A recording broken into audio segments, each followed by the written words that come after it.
Bonjour Arlette. Bonjour à vous tous. Premier bain de foule, ça va Arlette ce matin? Tout va bien? Oui.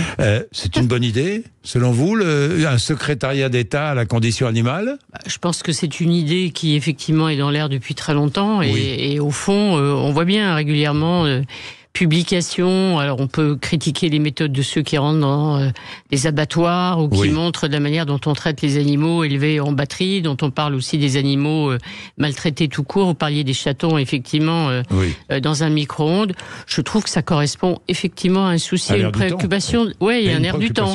Et ça ne veut pas dire qu'il faut absolument toujours céder à l'air du temps, mais de temps en temps, c'est vrai, c'est pas mal. Bien, Arlette, premier bain de foule du président de la République depuis les élections législatives et la nomination de Michel Barnier. Barnier, c'était au Havre hier avec Édouard Philippe. 80e anniversaire de la libération de la ville. Et il a répondu, le chef de l'État a répondu à quelques questions. Il affirme: nous entrons dans une ère nouvelle pour le Parlement. Je souhaite que les forces politiques parviennent à des compromis. Mais a-t-il compris vraiment que les Français ne veulent plus qu'il gouverne? Alors, si on regarde aujourd'hui une enquête du Figaro, en tout cas, la volonté des Français, le souhait des Français est très clair.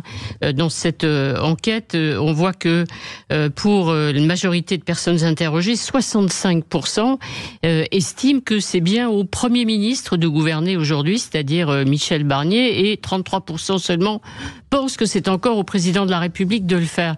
Il y a déjà eu, il y a quelques semaines, une étude publiée par le Cevipof et la Sofres qui indiquait aussi que les Français voulaient que le président change de rôle, qu'il devienne aujourd'hui un président arbitre. Alors, c'est pas une surprise absolue parce que dans le choix des Français aux dernières législatives, on a bien compris qu'était sanctionnée aussi la manière de gouverner du président de la République, le pouvoir vertical avec un chef de l'État qui décide de tout le temps, y compris la dissolution, sans même avoir averti son Premier ministre.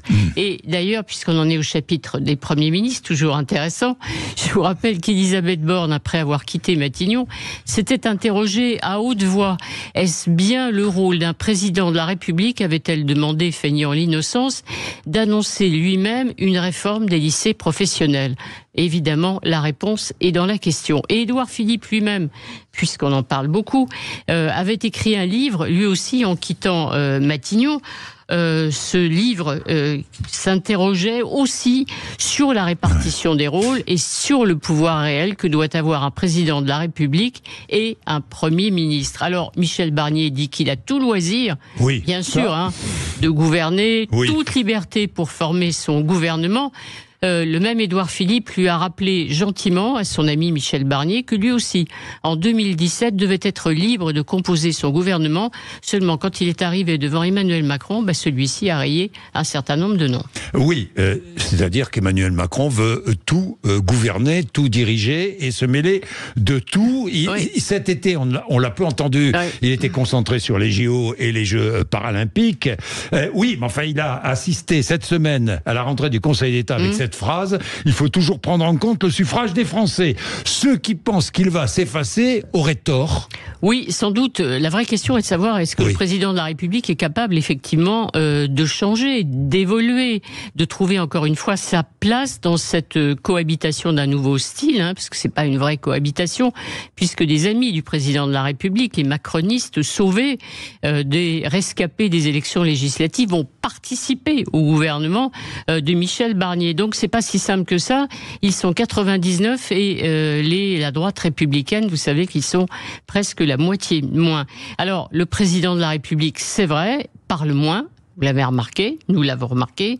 Quand il disait hier qu'il faut que les partis effectivement pratiquent le compromis, il est dans son rôle. En revanche, quand sur la proportionnelle, la volonté, le souhait des partis politiques de changer le mode de scrutin est sur la table, il dit qu'il n'est pas du tout réticent.